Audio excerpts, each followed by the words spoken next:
நேற்று தான் ஆர்டர் பண்ணாங்க கேக்கு ப்ரௌனி எல்லாமே. திரும்பவும் இன்றைக்கி பார்த்தா கால் பண்ணுறாங்க. என்னடா அது, நமக்கு ரிவ்யூவும் அவங்க கொடுத்துட்டாங்க நல்லா இருக்குன்னு சொல்லி. நான் அதை கூட அந்த வீடியோ கூட ஷேர் பண்ணியிருந்தேன்.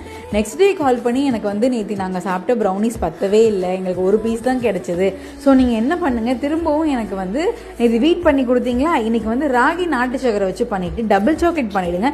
டாப்பிங்காக வந்து பார்த்தீங்கன்னா அதில் நட்ஸ் போட்டுருங்க அப்படின்னு சொன்னாங்க. சரி, நானும் அவங்க கேட்ட மாதிரியே வந்து கஸ்டமைஸ் பண்ணி கொடுத்துட்டேன்.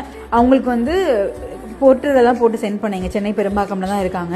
அவங்களுக்கு போயிட்டு போன உடனே வந்து யாருமா நீங்கள் இவ்வளோ சூப்பராக இருக்கணும் அமைச்சிட்டு இது ராகியா அப்படின்னு கேட்டாங்க. எனக்கு ஒரு விஷயம் ஷாக் ஆகிடுச்சு. நம்ம ராகி தானே பண்ணோம் அப்படின்னு நான் யோசிச்சுட்டேன். ஆமாம் மேம், இது 100% ராகி தான். ஆனால் சுத்தமாக அப்படி தெரியவே இல்லை, அவ்வளோ டேஸ்ட்டாக இருக்குது, எப்படி இவ்வளோ டேஸ்ட்டாக பண்ணுறீங்கன்னு சொல்லி நம்மளை ரொம்ப புகழ்ந்துட்டாங்க. நானும் வந்து ரொம்ப ஹாப்பி ஆகிட்டேன். இது வந்து பாருங்கள், எக்லெஸில் பண்ண மில்லட் ப்ரௌனி. இந்த மில்லட் ப்ரௌனி கோர்ஸ் கூட அவைலபிளாக இருக்குது. ஸ்க்ரீனில் கான்டாக்ட் நம்பர் கொடுக்குறேன். உங்களுக்கு தேவைன்னா ஆர்டர் பண்ணி